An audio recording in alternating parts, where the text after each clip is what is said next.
Now, as I promised earlier, we're going to have a big guest in the studio, and it doesn't get bigger than this. But before we do get to our discussion, remember Foresight TV on Instagram and Facebook, and Twitter is @official Foresight TV.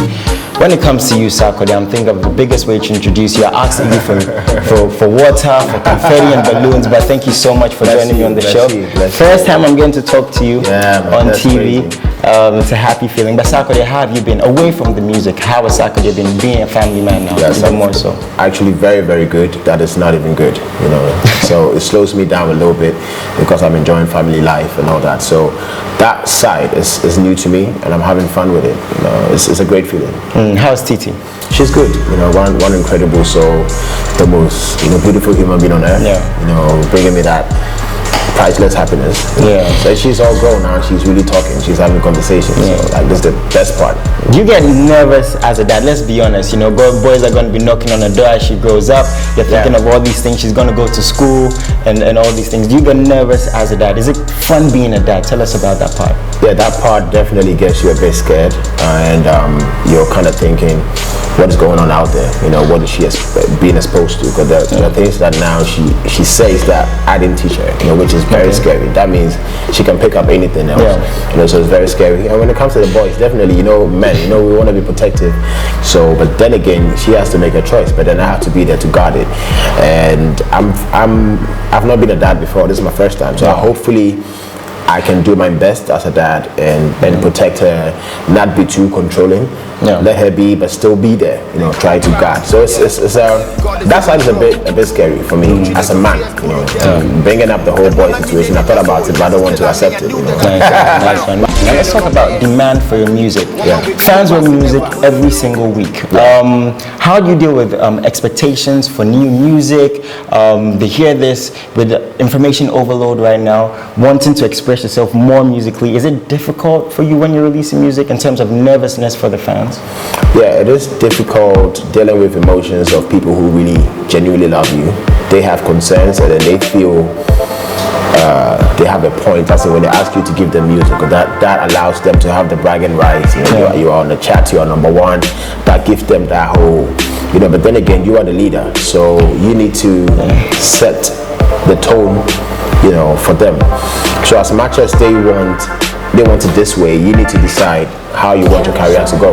So I have a bigger decision to make myself, but then they need to trust me, since they have trusted me for a very long time, that I will make the right decision. Even if it's wrong, I'll have time to, you know, turn that around. So with music, it's a lot of music. Actually, the problem is I record too much. It makes it very hard to decide which one to put out. And but I got them though. I understand what they're saying, but at this point we really have to sieve stuff and make sure this is the right sound to bring. And I promised them that we will definitely drop some songs. You know, some videos are being shot, so we will have to drop them.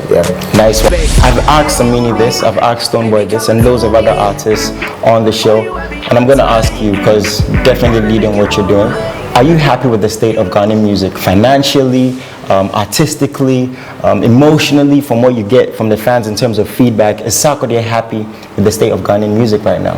As in the whole industry? Yeah. It could be better, but traveling to other places in Africa, I think we have done well. Comparing, you know, the competition is definitely, you know, these two people, South Africa and Nigeria, and the gap is too much. But then again, right after these two, we come in when it comes to like the dominance. Now you have, you know, the Stoneboy, you have Shatta, you have R2Bs, you have myself, you have Sarkodie, Amini. At least these names can come when it comes to Afrobeat sound worldwide. And the systems here, we have a long way to go. But I think way back we used to just say it because there's a way to vent it. It's like a therapy for us. But then what are we doing, you know, as artists, you know, to try to change it? So that is also one of the main reasons why it slows me down when I have to put out music, because I'm off that high. I'm on the high of what I can do for the industry with what I've been able to gain. You know, so it's really hard down here in Ghana. So if you want to go on the financial tip, this is an industry not controlled. So the advantage is when you get money for yourself. You don't have to split too much. You're not being controlled. But then then that means you're not able to have capital to like compete. And you have a problem. So the people who are competing with have fans sitting there. So competing with you, Jason, who have 1 million ready for your album whilst you're recording, and I have to finish and try to shoot first video, flip, use the money to go to the promote. next one. Exactly. Yeah. So that's the difference between what is happening here and then what is happening out there. Because their industry is controlled. It's like a clique, and they have the money. Is it true that there's not as much unity as you would want? Because you're putting boys on, you're inviting people to your house, you're cooking for people, showing us camaraderie and love. Do you think there's not enough of that in Ghanaian music right now?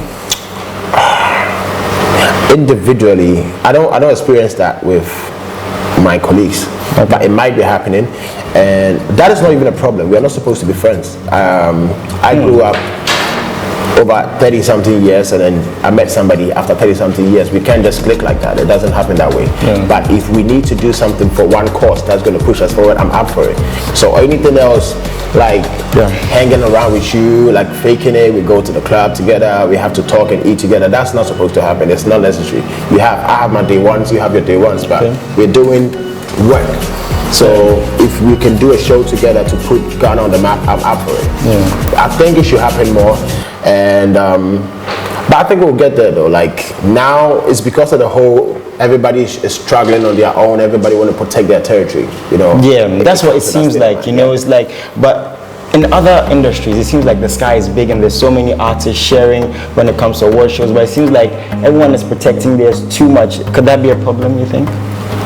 Our brothers and sisters in Nigeria are doing that. That is what they have over us. You know, the collaborations. You know, because I had a conversation with one of the artists asking why they do collaborate a lot, and he said Nigeria is big, so if I want to touch base with fans in Nima and I put on Shatta Wale on a record, it goes, and Shatta Wale will get into my fan base as well. You know, it has to be like that, but then we need to take it to the next level. You know, so that is part of it, but it's a whole big issue, like the funding. You know, people taking the weight off the artist, so the artist can just record.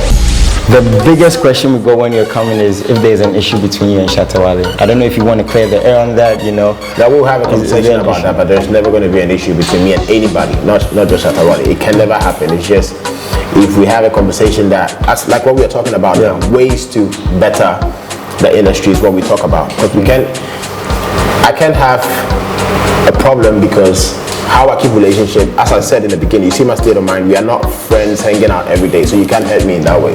My frustration will be about the industry. The questions you're asking me are more important to me. How do we go further? Like to date, we've not had two strong Ghanaian artists performing on one platform outside Ghana. Crazy. If I'm lying, give me one show. Unless the one I did at the Apollo. Yeah. True. Everybody is, I want to go and do it. I'm not saying the artist should. No, Foresight can pick that up. But then you have a conversation with all the artists, say you have an investor to come in, let's go and do DC. That's how you invade. Because I will go, I will have my numbers. Shatta will go, he will have his numbers. Stone will go, have his numbers. But imagine if it's 4 or 5 of us together. Any platform that you take us, that's going to sell out. So then we need people to see that business aspect of it.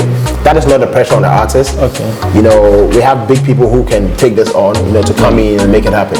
Yeah. So these are the moves that I'm frustrated about.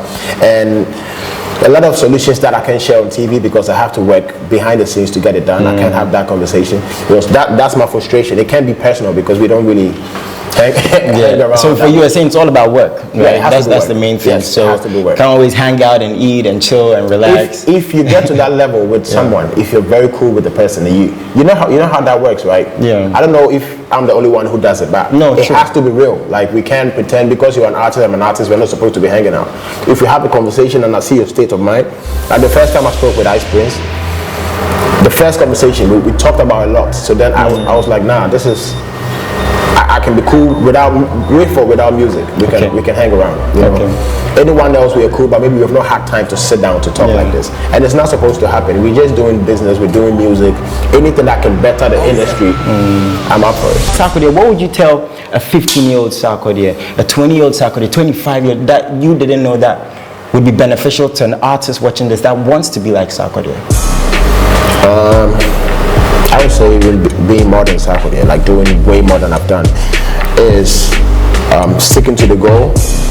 A lot of advices are going to come, but there are some things that speak in your head that no one else hears. You know, so me, I really don't like enforcing my ideas on people and tell you this is what you're supposed to think. There are things that you're thinking about when you're alone in your room that no one thinks about. That's your secret. What is general is obviously, the discipline that comes with it. You have to give your all, your 100. You can't treat it like a side job. You have to really go and give your soul to it, and you're definitely going to make an impact. Yeah. When are you advising us some more, man? We need some more advice. I need advice, man. I need advice. Yeah, I need a lot of information. Yeah. That's where I am at this point. I'm gathering information, and that's what I need. Yeah. Sarkodie, thank you so much for coming through. It's been an honor. Thank you so much. Our CEO was saying he wanted to give him some more advice. But God bless the fans, man. God bless the fans. New music coming. What song do you want us to sign off with? Which one of your songs? Can you play me? Give me Overdose. Overdose by Sarkodie. This is Foresight TV Music Box, the one, the only. Super excited to talk to him. Enjoy.